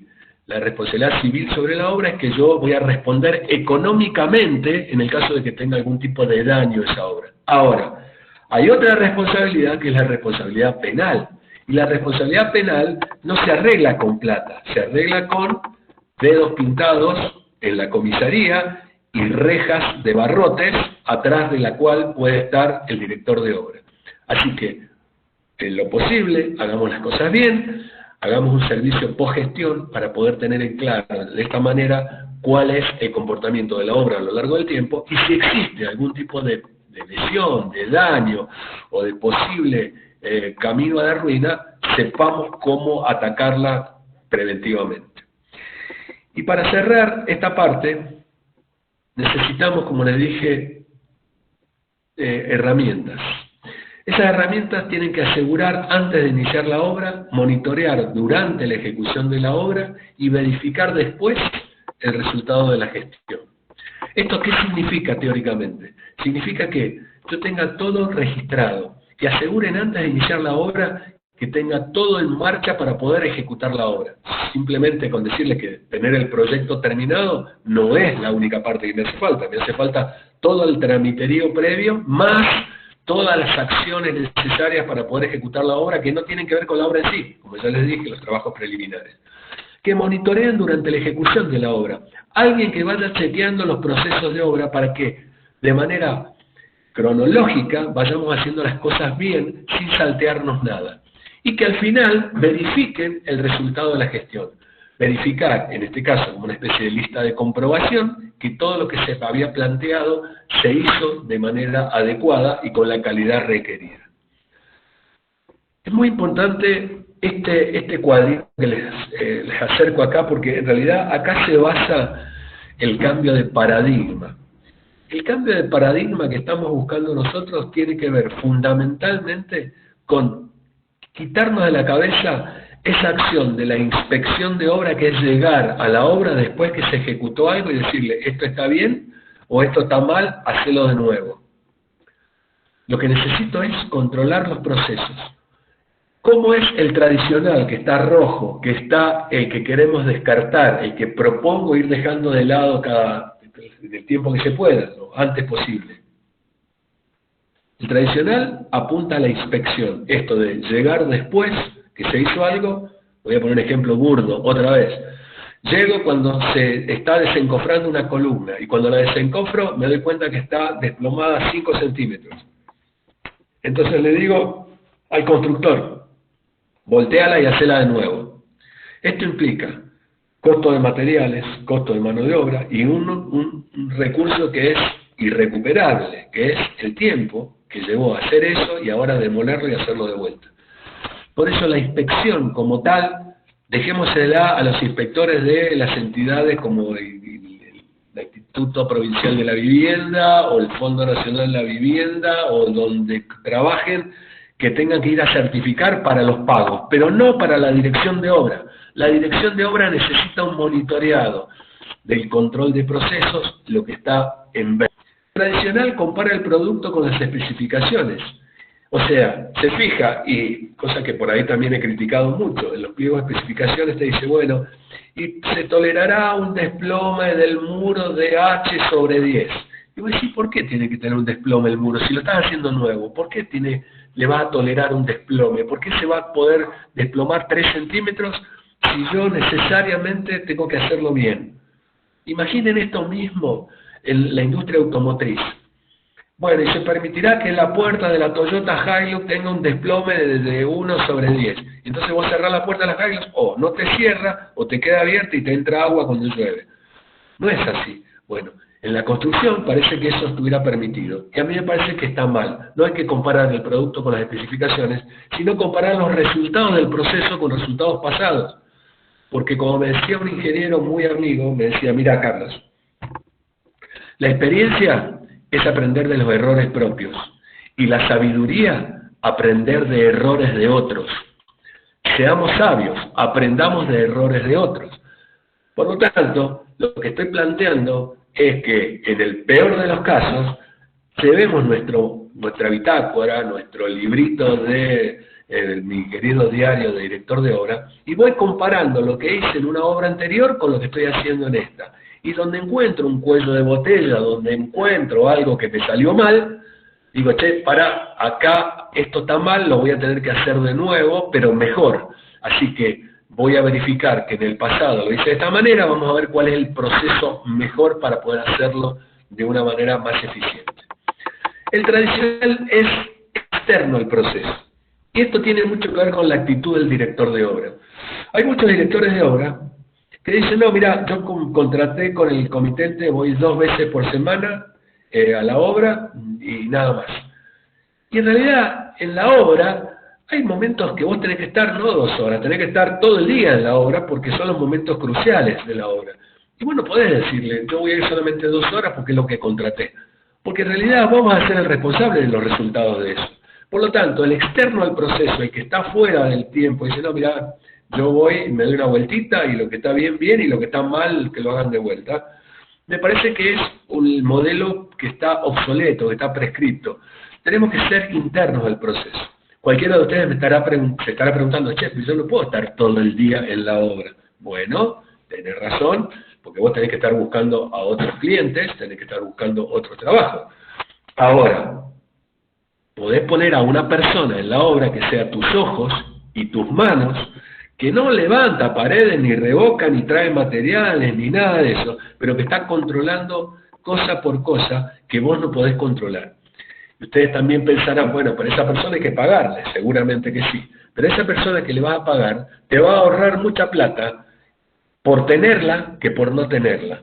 Cuando se termina una obra y vos no tenés una persona que estuvo controlando, monitoreando, acompañando a la obra en cada uno de los procesos, al final de la obra se suele gastar mucha más plata en reparaciones, en adicionales, que lo que hubieras pagado con una persona trabajando bajo tu mando, que como vuelvo a decirte, sería tus ojos y tus manos en la obra, que va con un nivel láser o con una manguera de nivel o con una plomada o con una cinta métrica controlando cada uno de los procesos. El tradicional detecta defectos. Va y le dice al operario, che, esa columna está torcida, volteala y hacela de vuelta. El control de procesos va previniendo el defecto. Dice, bueno, che, cuando levantemos el encofrado, vamos a controlar perfectamente el aplomado. Controlámelo en los 2 sentidos, vamos a cinchar bien la columna, la vamos a apuntalar bien, vamos a hacerla de esta manera. El tradicional está orientado al producto, es decir, a ver cómo quedó esto. ¿Quedó bien? Bueno, estamos salvados. En realidad, el producto puede quedar bien, pero si el proceso está bien ejecutado, tenemos la garantía de que el producto va a quedar bien. Por lo tanto, hay que orientarse al proceso, que el proceso sea el que yo controle. Y finalmente, el tradicional es reactivo. Esto que les planteaba, voy, veo la columna que está torcida, le digo, demolela y hacela de vuelta. O sea, reacciono ante el hecho ya consumado. El proactivo se adelanta al hecho y va pensando cuál puede ser el problema que va a tener más adelante para adelantarse en el tiempo y ponerlo en cuestionamiento. Esto que estoy planteándoles es un proceso también. No vayan a creer que esto se aplica de un día para el otro. Es muy difícil salir de la inercia que uno trae cuando uno tiene una inercia y un conocimiento de hacer las cosas siempre así. Cuando vos le preguntás a muchos de los operarios, ¿y por qué lo haces así? ¿Y por qué siempre lo hice así? Te van a contestar. Pero ese no es un justificativo conceptual ni técnico que a vos te pueda dar certeza o garantía de que están haciendo las cosas bien. Por eso siempre, cuando hagan algo, piensen en el proceso, que va a llevarles un tiempo, que no es aplicarlo de un día para el otro. Pero bueno, vamos tratando de propender a llegar a un nuevo paradigma de control de obra, de monitoreo, de acompañamiento de obra, porque el director de obra es la luz del tren, es el que tiene que guiar el tren. En algunos cursos presenciales, muchos de los colegas me dicen, bueno, sí, yo hago seguimiento de obra. Y entonces yo les pregunto, ¿vos vas atrás de la obra? No, yo voy dirigiendo la obra. Ah, entonces no estás haciendo seguimiento, porque si estás siguiendo algo, lo estás siguiendo de atrás. No lo seguís, no lo monitoreás, no lo acompañás, no vas al lado, vas por atrás de la obra. Y si vas por atrás de la obra va sola. Vos tenés que ser la luz del tren. Vos tenés que iluminar, para que los que vengan por atrás sepan cuál es el camino que vos tenés que llevar. Bueno, hoy siendo las 19:40 y como se había planteado y como el otro módulo ya empezamos con la obra en sí, voy a dejar de compartir esto, voy a abrir mi cámara y voy a escuchar todos los planteos y todas las dudas y todas las preguntas que quieran a partir de este momento. Los escucho.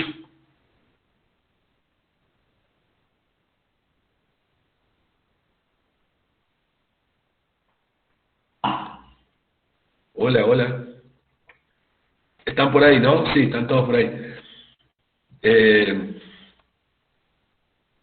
queda, a ver, para hoy? ¿Qué podemos preguntar? ¿Qué les parece? ¿Qué queda como duda?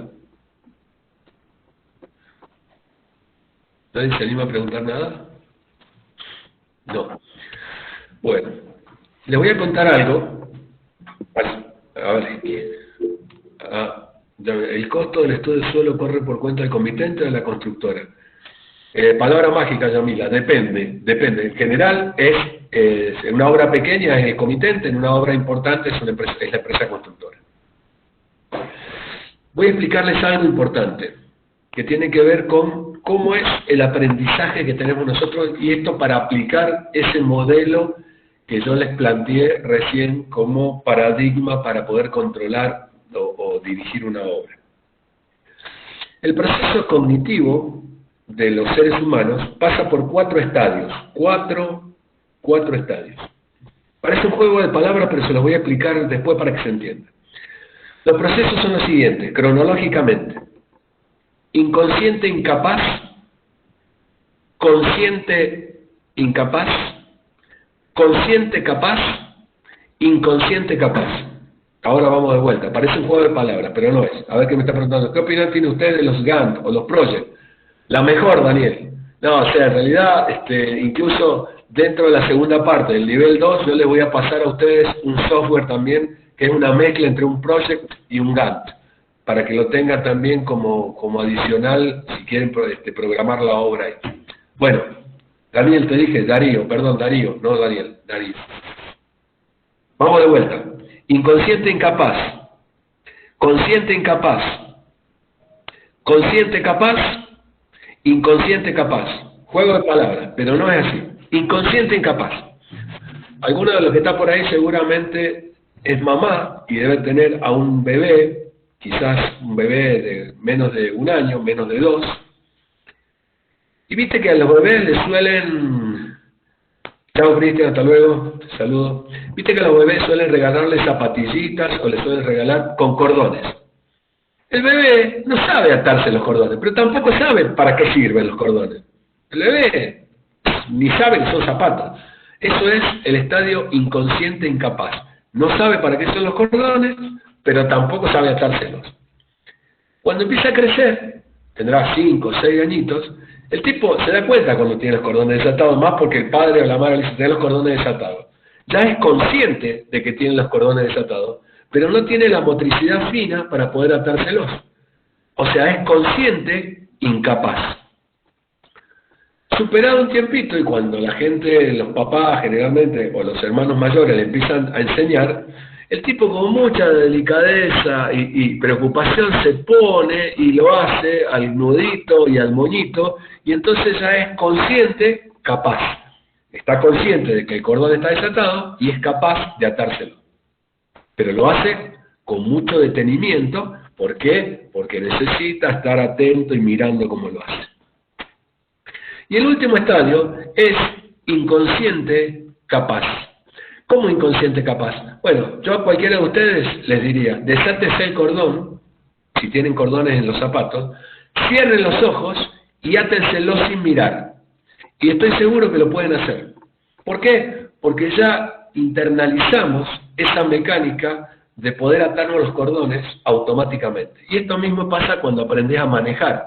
Esos mismos estadios son los que vos tenés cuando empezás a aprender a manejar. Cuando terminás de aprender a manejar, ya no hace falta que te digan, acá está la primera, tenés que apretar el embrague y acelerar de a poquito, soltar el embrague, y acá está el volante y tenés que mirar por el espejo. Todo lo tenés automatizado. Pues esta misma mecánica es la que nosotros deberíamos empezar a aplicar para poder llegar a ese modelo de procesos de control de procesos, no de procesos, de control de procesos, que estaba en verde.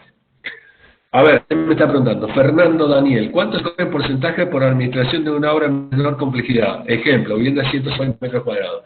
Eso Antes, cuando estaba normado y cuando estaban regulados los honorarios, te decía que dependiendo de la obra se podía cobrar un 8 y un 10% del monto de obra.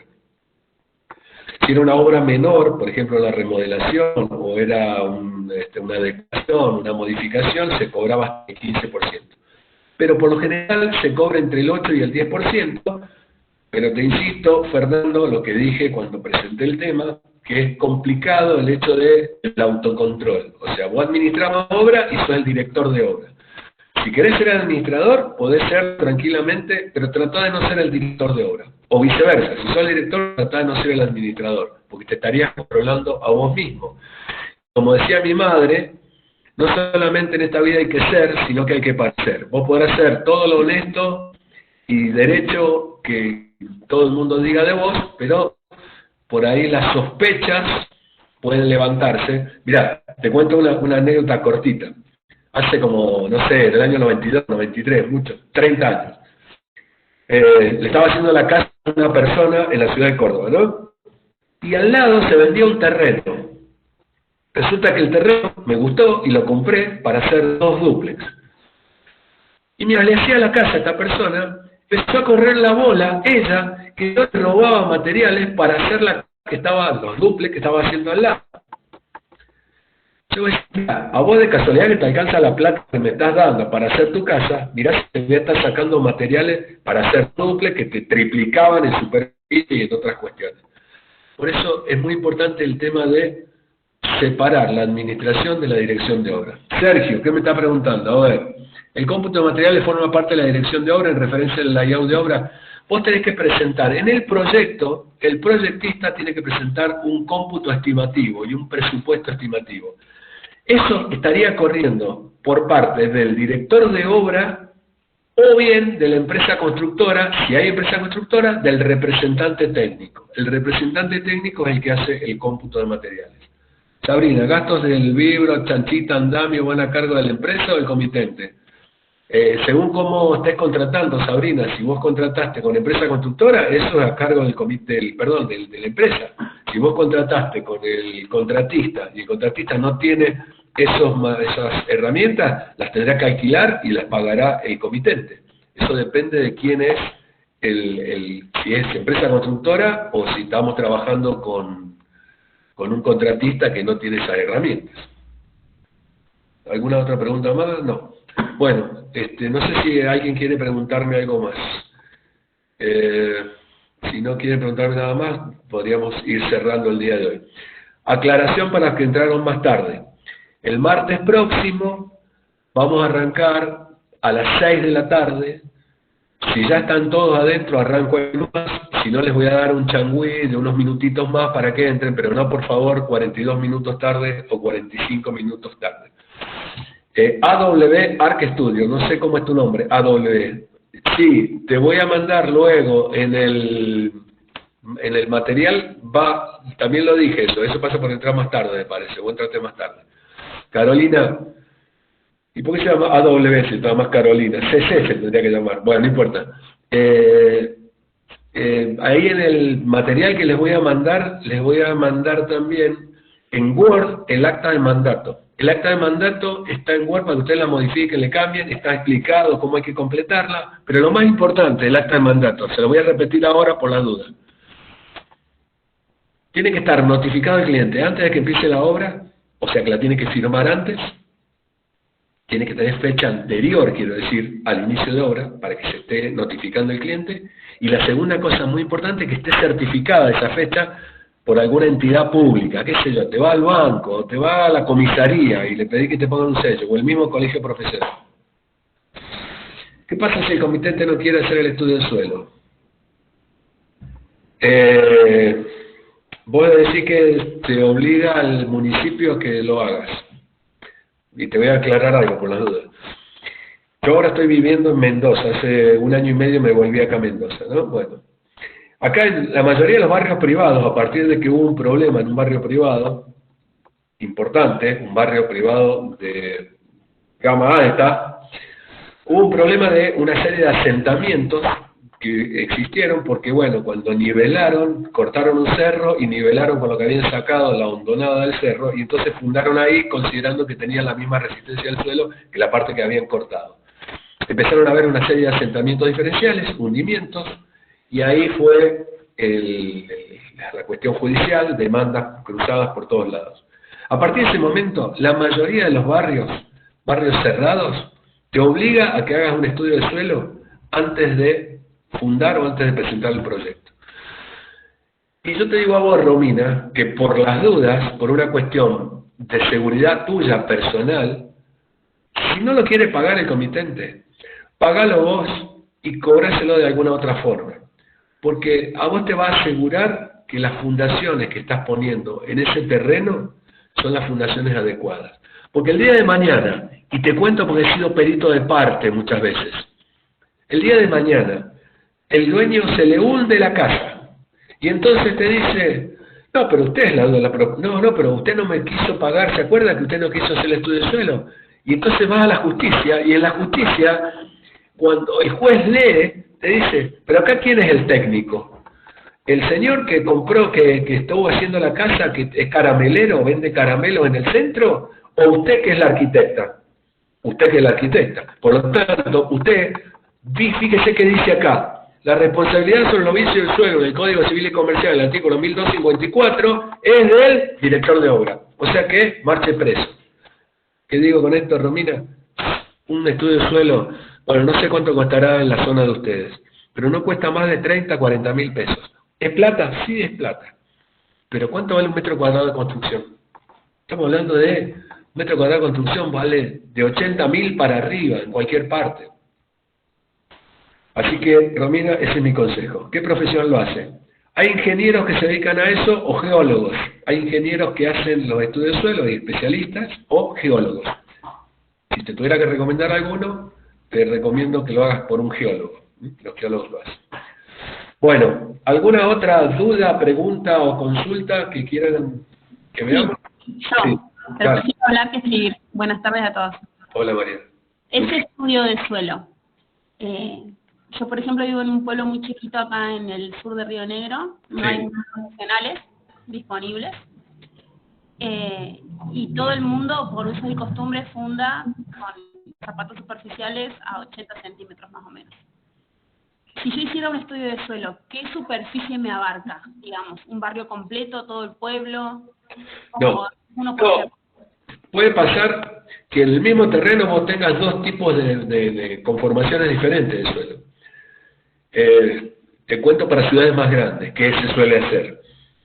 Hay profesionales que se han dedicado a hacer estudios de suelo, y entonces lo que hacen es, bueno, te hacen un estudio acá, en este lugar, otro a 3 cuadras, otro a 3 cuadras para allá. Y después triangulan y calculan aproximadamente que en esa fracción de tierra la resistencia va entre tanto y tanto. No suele pasar, pero a veces pasa que justo en el medio de ese triángulo había justo una hondonada o pasaba una napa freática que esta persona no identificó, porque justo los pozos que hizo se llaman calicatas. Los pozos que se hacen para hacer el estudio de suelo se llaman calicatas. Hizo una calicata donde no estaba la napa freática y bueno, dijo, acá está todo bien, pero justo fue a fundar en la mitad de la napa freática. Por lo tanto, ¿qué quiero decir con esto? Que un estudio de suelo debería ser hecho, si vamos a ser objetivos y exhaustivos, en el terreno donde vos vas a fundar. Y como mínimo se deben hacer 2 calicatas, mínimo. 3 sería lo ideal, en distintos lugares. Vos me decís, no encuentro a nadie. Bueno, vos lo que tenés que hacer en esos casos, como no podés rescindir la responsabilidad porque está atribuida a vos por el código, legalmente por el Código Civil y Comercial, lo que podés llegar a hacer es pruebas de campo, que se suelen llamar. Prueba de campo, ¿cuál sería? Bueno, agarrar y poner un fierro, conseguirte un fierro del 10, clavarlo en la tierra y empezar a pegarle, a ver cuánto o con qué velocidad se clava. Ese fierro del 10 tiene 1 centímetro cuadrado aproximadamente de diámetro. Entonces vos podés saber, de acuerdo a la cantidad de martillos que le pegues, si vos le estás pegando un martillo de 5 kilos, cada uno de esos martillos son 5 kilos aproximadamente. ¿Cuánto es lo que va penetrando? Dependiendo de lo que vaya penetrando, vos sabés cuál puede ser la resistencia de ese suelo. lo más importante, y digo esto, es que lo hagas en tu terreno. Y no que, porque a mí me dijeron que al lado, me ha pasado muchas veces, lo cuento como experiencia de obra. Tengo un terreno que le hago estudio de suelo y me da que tengo que hacer pozo romano a 6 metros de altura. Lo llamo al ingeniero y le digo, loco, ¿cómo 6 metros? Si acá al lado construyeron una casa de 2 pisos y le metieron zapata corrida a 80 centímetros. Andaba y me dice, preguntarle si hicieron estudio de suelo. Hoy le pregunté, no habían hecho estudio de suelo. Bueno, dice, voy a hacer lo que quieras, total, la responsabilidad va a ser tuya. Pero no hicieron estudio de suelo, ¿eh? Ahí lo hicieron porque vieron que otro hizo zapata corrida y le metieron. La responsabilidad siempre va a recaer sobre el director de obra. ¿Te respondería, Luz? Sí, muchas gracias. Bueno, sí, Yamila, y también estar atento a las excavaciones de cualquier irregularidad, sí, y a los rellenos. Hay muchas zonas donde hay mucho relleno, hay que tener mucho cuidado con eso. Nivelan por ahí en barrios cerrados, abandonada, entonces rellenan, y ahí vos creés que tiene la misma resistencia al suelo, y cuando empezás a cavar te das cuenta que todo es relleno. Chao, Aldana, nos vemos el martes que viene. Sergio, qué lindo gatito, Julia. Me ha pasado en un terreno de 40 metros de profundidad, de 40 metros. Tuve que usar 2 tipos de fundaciones diferentes, movimiento de suelo, porque para el lote parte del lote estaba sobre material resistente y otra sobre relleno. Bueno, ahí está, es lo que te contaba hace un ratito. A mí me tocó hacer una fundación, eso que está diciendo Yamila, el basural compactado. ¿Te acordás? Que yo lo comenté alguna vez, acá vos lo conocés, creo, el barrio La Tablita, bueno, y hay un montón de barrios. El otro día fuimos a ver un terreno en otro lugar, en Maipú, y también, o sea, te das cuenta que en muchos lugares se ha rellenado para nivelarlo, pero no se compactó ni nada, por lo tanto, es todo un riesgo. Bueno, Darío, hasta luego. A ver, Gabriel, qué pregunta, y vamos cerrando. En el caso de que se deba hacer una ampliación de una planta alta sobre una planta baja ya construida y no hecho el estudio de suelo, ¿cuál es el procedimiento recomendado? El procedimiento recomendado es hacer una verificación estructural, saber cuál es la fundación que se ha colocado, y si no existe un estudio de suelo, por lo menos saber que se calculó estructuralmente para soportar. Y obviamente esa ampliación en planta alta la tendrá que hacer lo más liviano posible. Y recordá siempre, Gabriel, que lo que más pesa en una obra no son las paredes, sino son los planos horizontales, las losas. Por lo tanto, tendrá que hacer una planta alta con un techo liviano, de madera, metálico, pero un techo liviano. Eso como para cubrirte un poco más. Pero siempre es recomendable consultar a un ingeniero calculista para ver cómo avanzamos. Bueno, si no hay más nada que consultar por hoy, remember, el martes que viene, hoy es 16 y 23, martes 23 de agosto a las 18 horas los espero. Empezamos con el replanteo y les voy a dejar una tarea. Quiero que me digan cuánto es la resistencia a la compresión mínima de un ladrillo macizo. Lo averiguan y me lo dicen, de un ladrillo macizo, para que sea apto para ser utilizado en una obra. Los ladrillos, no los que sacan los de máquina, los bloques cerámicos, porque esos salen de fábrica. Los ladrillos macizos que se hacen en los famosos hornos de ladrillo. ¿Cuánto es la resistencia mínima a la compresión que debe tener ese ladrillo para poder ser apto para ser utilizado en un muro de mampostería? Dicho esto, señoras y señores, y por qué no lactántricos, diría Carlitos Balá, que cumplió 97 años, hombre grande ya, les dejo mis saludos y espero que les haya servido esta primer clase. Nos estaremos viendo el martes que viene, si Dios quiere, y a las 6 de la tarde. Chao a todos, nos vemos, gracias, chao, chao.